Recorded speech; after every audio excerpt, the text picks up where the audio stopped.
Well, hello everyone. How are you doing? I realize I start my shows the same way. I guess that means I'm just getting comfortable after all of these years. I know it's late, but I also did promise, and oh my goodness, JJ is up. It is really late in Pennsylvania. But I promised I would do this regional explanation pretty soon after the last one. I think that was yesterday, wasn't it? But it's been a busy night. As you know, I've had a sick dog. And yes, dog is still sick and requires a nightly butt bath. So we just got done giving him his bath. Otherwise, he's a stinky little fella. And hello, Andrew. I hope you also are doing well. Long time no talk to. But anyway, we're going to get into the regional formation stuff. But before I do, and always check out the shorts, because I do break some of these videos, not this really LP inside baseball stuff, but more the commentary stuff. I uploaded a couple shorts today, so check them out if you will. And if you do not subscribe to this channel, I would super appreciate it if you do. It's always very much fluctuating, but I'd like to get, I've lost about 10 over the past month, but that's kind of natural attrition unless you do some kind of I don't want to do blockbuster videos, because none of my videos are like that popular, but you know, something that's a little bit more popular than normal. Also, you can follow me on X Twitter. I am Karen Ann Harlos there. Speaking of X Twitter, yeah, I've been going on quite the rant this evening. Colorado. What? I just said my favorite comment so far. I don't know if I'm probably gonna have to not say the actual words because I'm not long enough into this video for YouTube not to ding me. But my favorite comment so far was, who had Colorado leading to a period of national unrest 2.0 on their bingo card. No, didn't picture Colorado to be setting that off. They're usually too high. But oh my goodness, well, I am looking forward to seeing that Supreme Court appeal. We live in a banana republic. Everyone knows I do not like Trump. I have never voted for Trump. I will never vote for Trump. Unlike some people, well, I don't even want to say unlike some people. I know some people who just think he's like the greatest speaker of the people. I actually think he's quite stupid, and the things he says are just like, they're as bad as Kamala Harris, just in a different way, if you know what I mean. But anyway, what happened here in Colorado, that was just absolutely and utterly ridiculous, and I don't like the man. But it shouldn't take too much for libertarians to realize what a terrible precedent this is for people who aren't too big of fans of the government, because I don't think I've been called a traitor more times than I have in the past year. And if you don't think that these sorts of things will start to be used to keep our candidates off the ballot, you are smoking more pot than they do in Colorado. Last but not least, I really would appreciate your support on Patreon at patreon.com/Pink Flame of Liberty. Now let's get into the convention stuff. I do have a couple more announcements, but I want to at least get up this. What convention is this? Is this, I should have done this before the show. I thought I had the right convention page up, but I had 2022. So I'm on Lpedia right now, and I am putting in National Convention 2024 because that is what we are going to be looking at. So let me put that on the screen. There it is. I want to put my camera on the screen as well. Yay! I figured it out quite smoothly. So we're going to go right up here in the corner. And oh, if you're not on X Twitter, you don't know, I was going to wait until January, but a lot of people already knew. And with Todd Hagopian announcing that he was not going to be reseeking his position, and Hannah Goodman of Colorado declaring that she was running for vice chair, I had decided, why wait till January? I did make up my mind. I did talk with Wayne about it.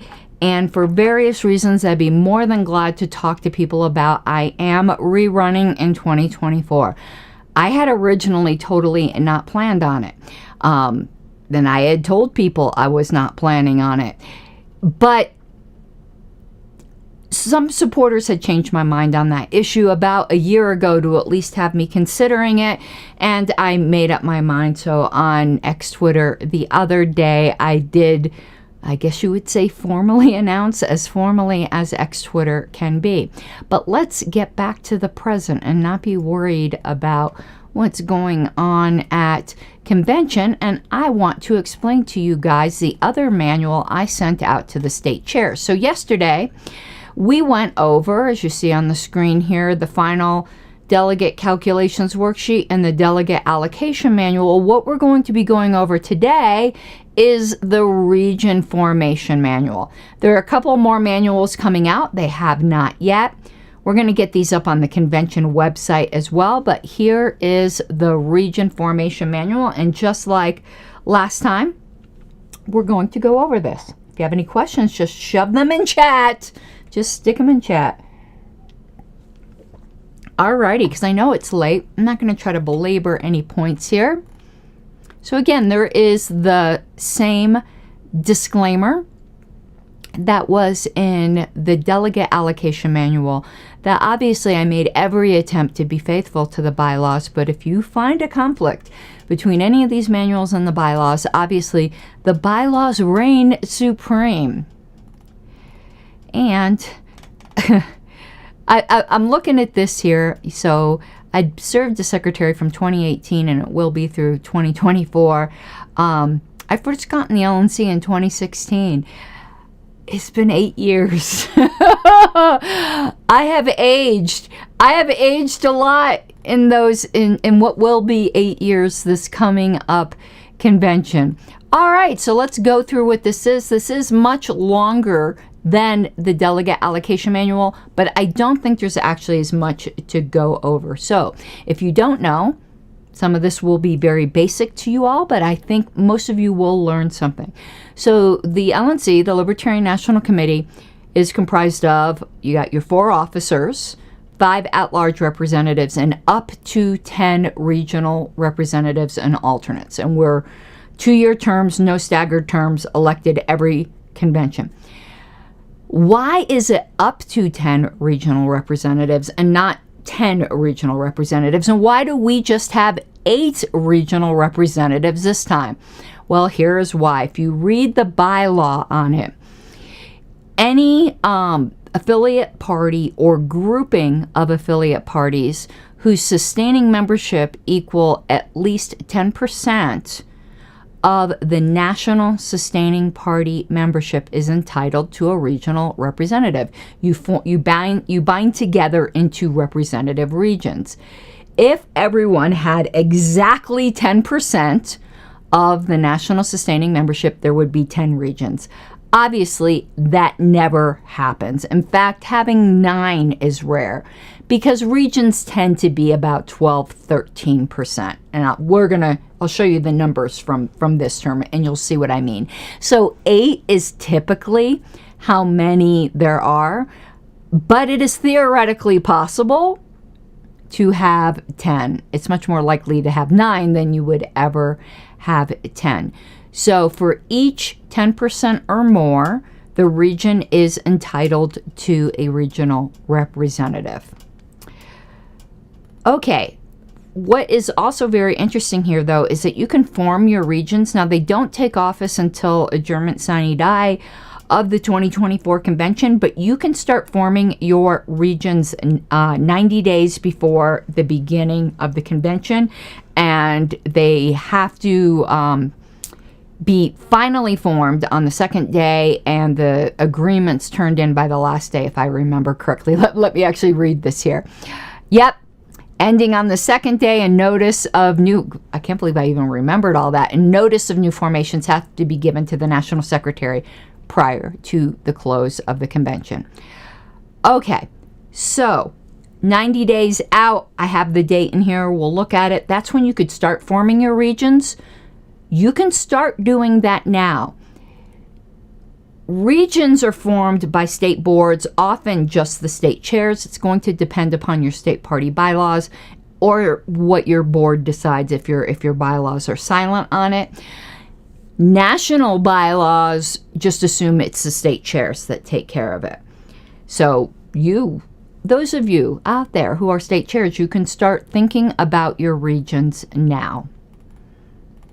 So here are the dates to note. The first business day of the convention is May 24th, so you can start forming your region formation. I thought I put the date in here you could start. I said it's already begun, but it hasn't already begun. I need to revise this. It's 90 days before, and we are more than 90 days out. I found an error in my own manual. Anyway, start thinking about it now. So what's 90 days before? I'm not good with math. That's why I'm not the treasurer. So you got April 24th. What's March? So about February 24th, you can start forming your regions. Okay. And it says, unless the region has not provided in its agreement otherwise, you elect your regional representatives at the National Convention. You don't have to do that, however. For instance, California has been over 10% for a while now, so it's its own region. And they have in their bylaws that when they are their own region, they elect their regional representative for the next term at their state convention. So you can do that as well. Now, some people have talked about regional numbering. Like, how do you decide, like, who's region 1, who's region 2? It's a custom. So as I said, there's a theoretical possibility of 10 regions having exactly 10%. That's never going to happen. There's no rule on the numberings. What the custom is that the region that contains Alaska is always region 1. That's been our custom. What is weird about this term is that Alaska is regionless. So then that honor falls to Colorado, which is why region 1 is the region it is now, because Colorado is in that region. In the event, though, of any uncertainty or confusion, the LNC secretary just sets the region numbers. I suppose I could I could mess with you guys and go, this is region 513, even though there's only 8. Just assign them bizarre region numbers. Wouldn't do that. All right, so there's no set job description for the regional representatives. You lay that out in your regional agreement. So I really, really highly recommend a very good regional agreement. So you can read about the role of the regional representatives and their alternates. And the alternates work very much like alternates at a convention. Actually, there's one significant way in which they don't act that way. And this is more custom. And I'm wondering when this custom's ever going to fall. Because again, custom is just custom. It's not in... I think it's in our special rules, though. So maybe it is higher than custom. But in general, regional alternates get to debate freely, but they can't vote unless the regional representative is absent. That is different from convention delegates, because convention delegates and alternates, the alternates don't get to go up to the mic and vote, and debate. However, for some reason, we treat alternates on our committees including the National Committee, which is a board, not really a committee, but on our boards and committees a bit differently, when technically they shouldn't have debate rights either. They're kind of the spare, but that's not the way we treat it. There's also been a huge dispute that does need to be cleared up in the bylaws. It's not going to happen this time,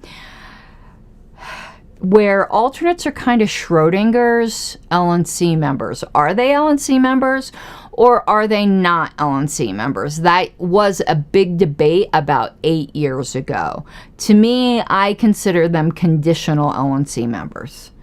They're not unqualified LNC members because they only have conditional rights to vote. So they don't have all the rights of membership. But anyway, that's an interesting arcane debate that we've had in the party. It's bugging me that I have an error in this a couple pages ago where I said you could start forming regions now.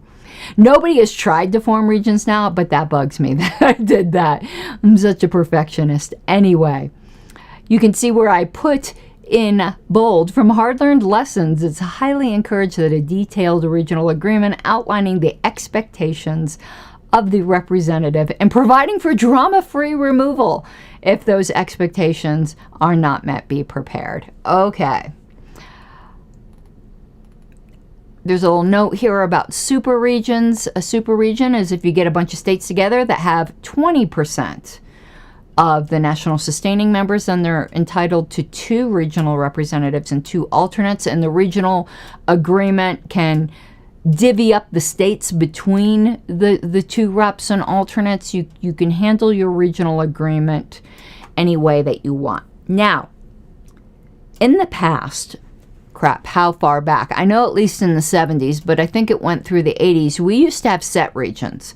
So you had like a Northwest region, a Northeast region, a Southern region, and that changed at some point. So what's the purpose of having fluid rather than set regions?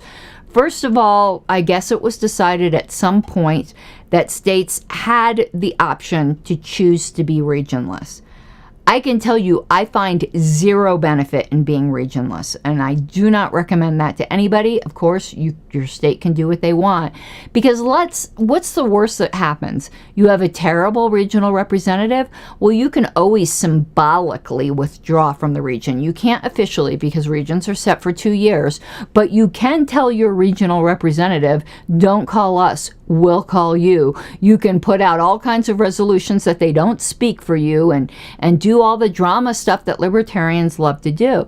But so that's the worst that can happen. What's the best that can happen? You have a great regional representative that you really have a very good line of communication with the LNC. It's all upside. Join a region. That is my particular recommendation. However, let me give you a big caveat with that. That's assuming we have a regional system. I personally hate the regional system and think it needs to, I gotta not get canceled from YouTube. It needs to cancel itself in a fire yelling for its mama. I think the regional system is horrible. It sounds good on paper. It doesn't work out in practice. However, while we have a regional system, which if I had my way, we would not. We would just have more at-large representatives, but that's not the way we're organized. While we have a regional system, you should join a region. So what was the purpose behind having fluid rather than set regions? Is because just because you're geographically close to or contiguous with another state doesn't mean your states have anything else in common other than mere geography. Generally, though, regions tend to cluster geographically, but not always. For instance, Region 6 contains South Carolina. What are the other states in Region 6? Wisconsin, Minnesota. Like, they're not geographically connected. So it's not necessary that you be in the same geographical area. It's more important, so that you don't drive your regional representative crazy, that you're more ideologically agreed, tactically agreed. So you're sending your regional representative to the LNC with a unified voice. That is more important, in my opinion, than being connected to each other by geography, though the two tend to be correlative. Okay. I said, yeah, just like I said here, it's difficult for a representative to effectively work for a region that is very divided on key issues. Now, you can see here, this little chart I have that shows where the current states stand as far as their percentage of national members and what region they are in now. You can take a look at that. There are more Region 0 states, which, okay, Region 0. Region 0 is our euphemistic name for a regionless state.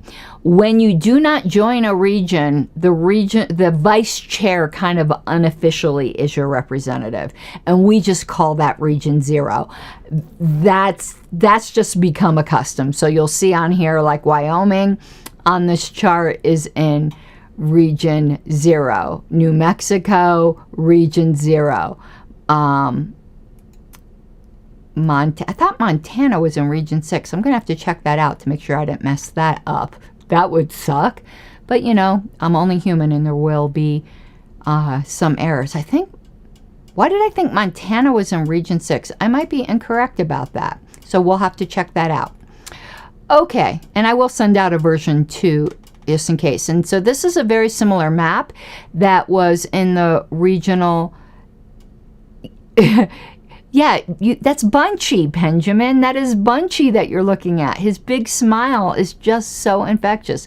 So here is a map that shows the percentages for regional representatives. Okay. And I did it by colors this time, too. For those of you who like more, I tried to present this data in a way that would like suit everyone, because everyone looks at data differently. Some will like to look at a spreadsheet, some will like to look at numbers on a map, and others would like to look at pretty colors. So there is the regions. Now, Montana is not Region 0. It is Region 6, so I am going to have to send out an updated version of this, or at least upload it onto Elpedia when I send out the chair's manual. Why did I have Montana as 0? Is there another state around there that is 0 that I somehow transposed it? But anyway, Montana is in Region 6. Thought so. And here's your current regional contacts. Okay, so here are the current regions with percentages. So here's where I said most regions are over 10%. So for instance, Region 1 has 13.074 percentage of the national members. Region 2, 12.758. So you can see how it works out to being only able to have 8 regions. I went to see, did I accidentally list Montana here again under 0? I did not. So it's just in that one chart for some reason. Why did I think that? And as you can see, the Region 0 states are 2.54. And I give a link where you can play around with the percentages to see if, let's just look at Region 1 because that's the one I'm in, for instance.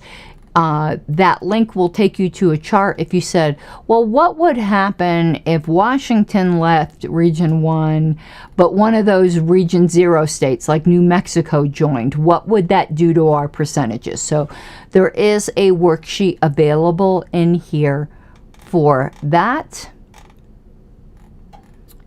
Okay, and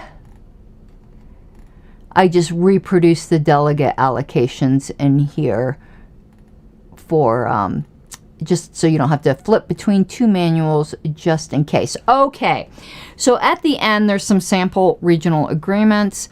I say again that you can use the boilerplate agreement form. They can modify it, but I do highly suggest you come up with your own regional agreement. You could take a look at the regional agreements from this last term here on Elpedia. Let's see. Nope.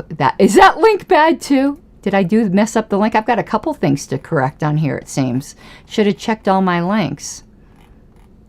1 second here. I think it broke in Word. Yeah, because of that space there.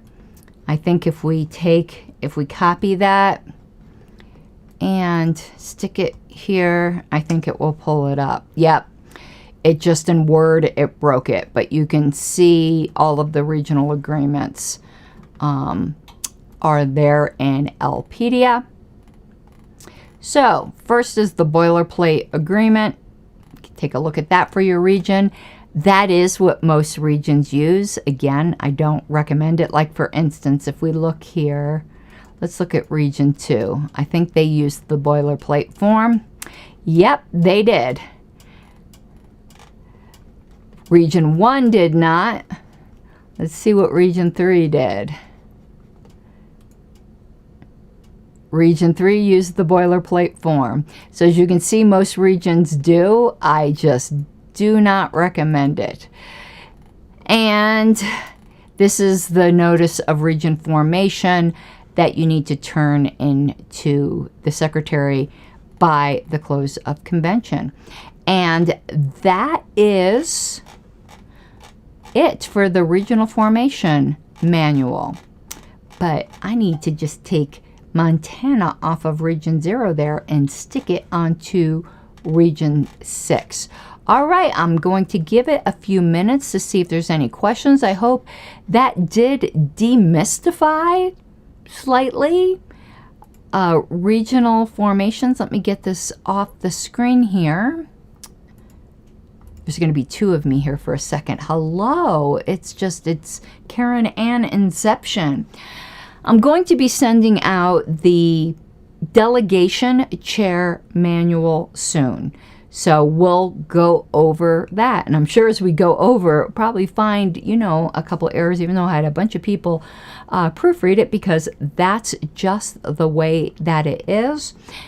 And so what's coming up besides this convention stuff? Very interestingly,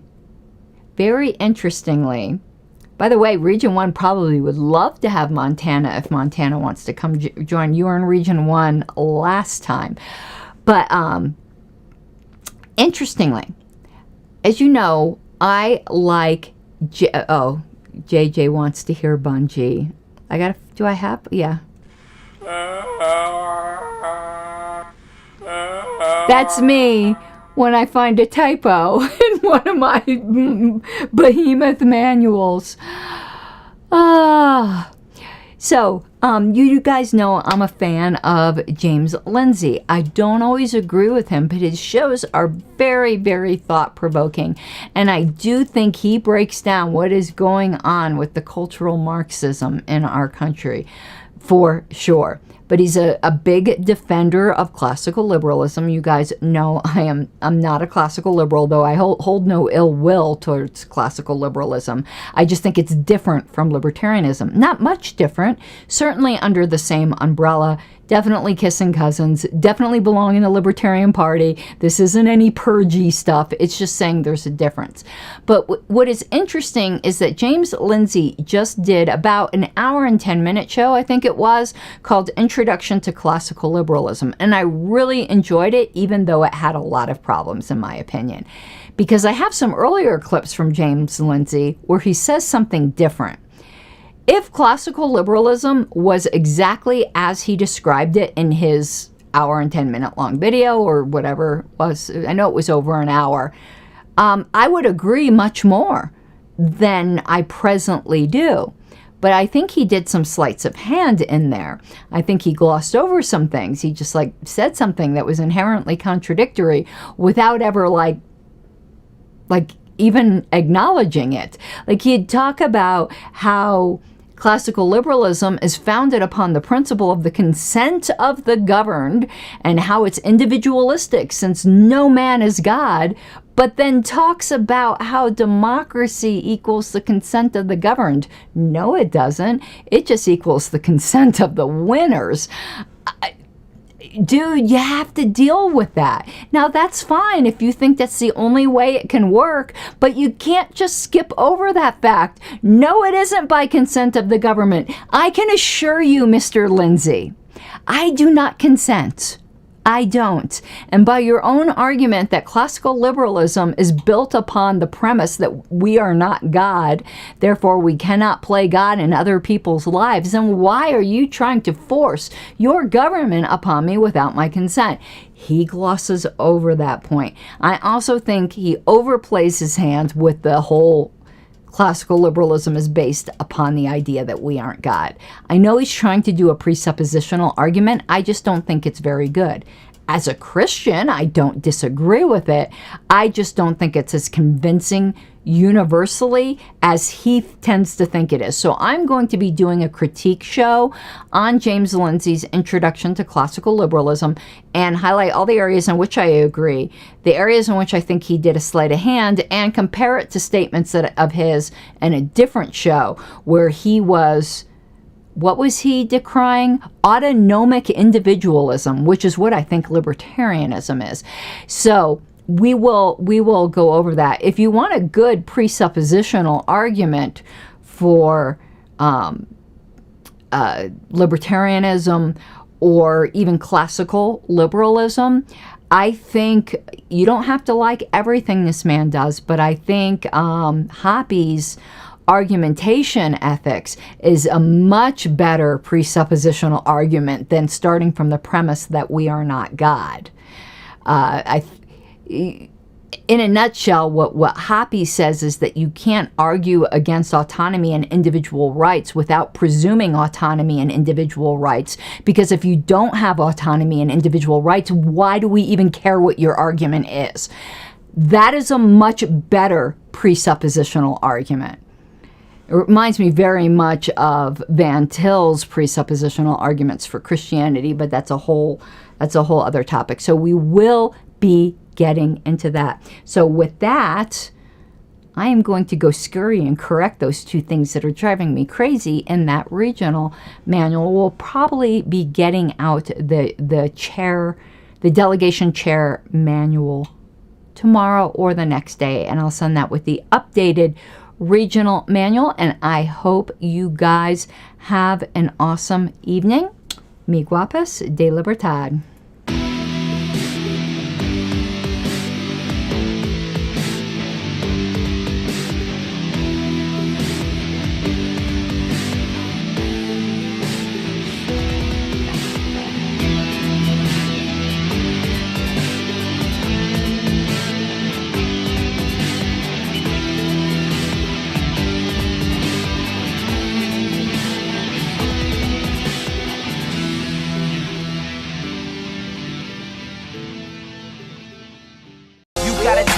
Given, that's how we live it. Don't be mad at the system, it's simply how we've existed. I hear a lot of people talking like they politicians and choose to be an accountant because it's safe in a business, not because they want to